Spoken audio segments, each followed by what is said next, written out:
Shalom Aleihim. Berjumpa lagi dengan saya pada perenungan hari ini, tanggal 29 September 2022.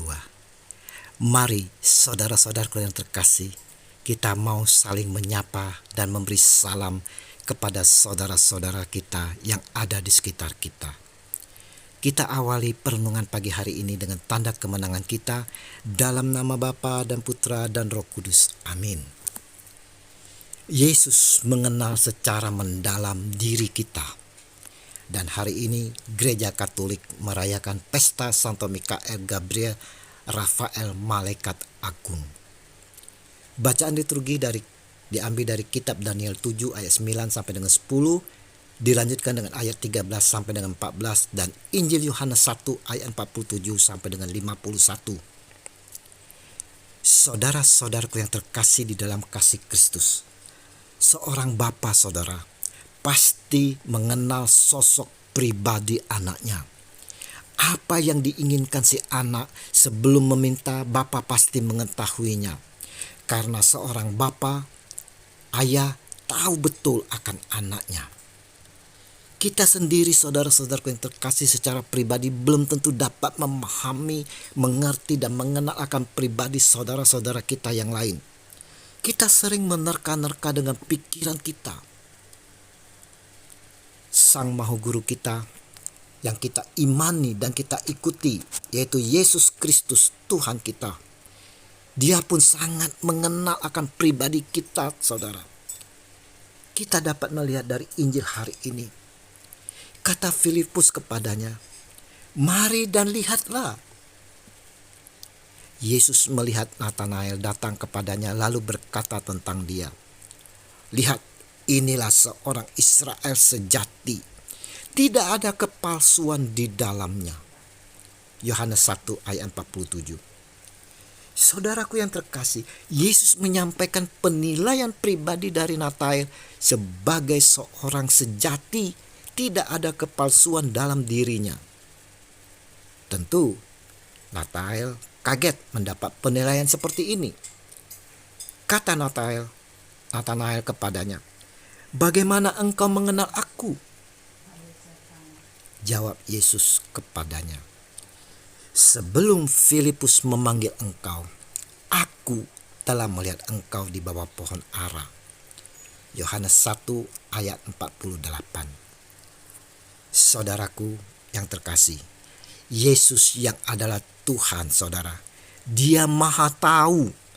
Dengan kemahatauannya, saudara-saudaraku yang terkasih, Yesus pun mengenal kita masing-masing secara pribadi dari kita dengan sangat baik, utuh dan sempurna, saudara. Tak ada yang dapat disembunyikan di hadapan Tuhan Yesus. Tidak ada kepalsuan di hadapannya, saudara. Sekecil apapun perbuatan kita akan diketahui olehnya. Dari dialog dalam pertemuan antara Natanael dan Yesus, terlihat kejujuran hati Natanael karena ingin bertemu sang guru untuk mengikuti tanpa memiliki intensi lain, saudara.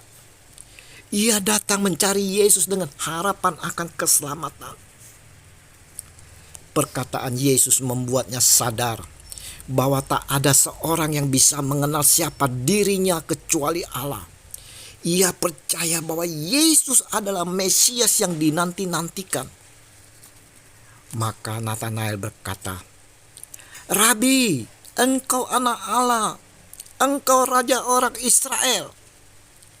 Yohanes 1 ayat 49. Saudaraku yang terkasih, Yesus menyampaikan kepada orang banyak tentang Natanael ini, tentang tidak ada kepalsuan di dalam dirinya. Mengingat bahwa dalam kehidupan kita ini, saudara, ada dua sikap yang saling bertentangan satu dengan yang lain, yaitu kepalsuan dan kejujuran. Kepalsuan yang berujung kejahatan, sedangkan kejujuran berujung kebaikan, saudara. Dan kedua-duanya ini, saudaraku yang terkasih, bagaikan rel kereta api yang tak akan menyatu, namun berjalan bersama di dalam kehidupan manusia.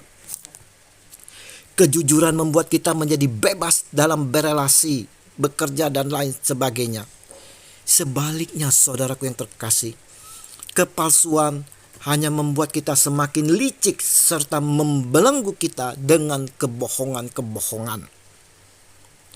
Injil hari ini mau mengajak kita semua untuk melihat kembali atau mengoreksi diri kita masing-masing saudara.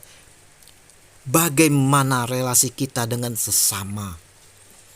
Apakah dalam relasi yang terjalin ada kepalsuan atau kejujuran saudaraku yang terkasih?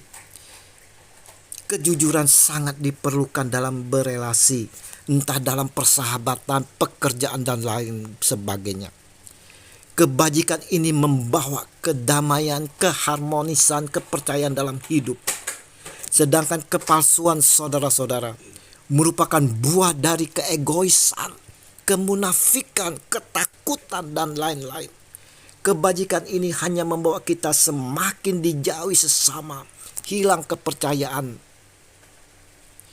Menjadi seorang Kristen yang sejati, pengikut Yesus yang sejati, diperlukan satu kebajikan, yaitu kejujuran.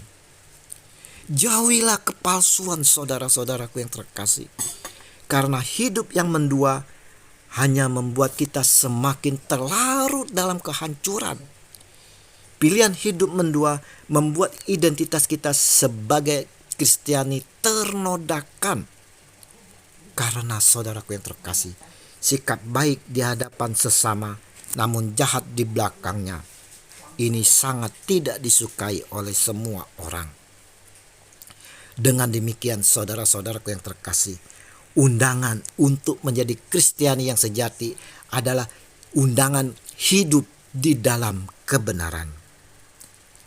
Apakah dalam relasi yang kita jalin dengan sesama di berbagai lingkungan saudara telah didasari atas kejujuran, keikhlasan dan ketulusan saudara, atau bahkan kepalsuan dan kemunafikan? Bagaimana perasaan kita jika kepalsuan dan kemunafikan kita diketahui oleh orang lain? Maukah kita bertobat saudara? Maukah kita bertobat dan meninggalkan kepalsuan hidup kita ini saudara? Semoga kasih Allah yang besar melalui putranya Tuhan kita Yesus Kristus selalu mengarahkan, membimbing dan menuntun kita dalam urapan kuasa Roh Kudus, sehingga kita mampu hidup dalam kejujuran dan kebenaran kini dan sepanjang segala abad. Amin. Dalam nama Bapa dan Putra dan Roh Kudus. Amin.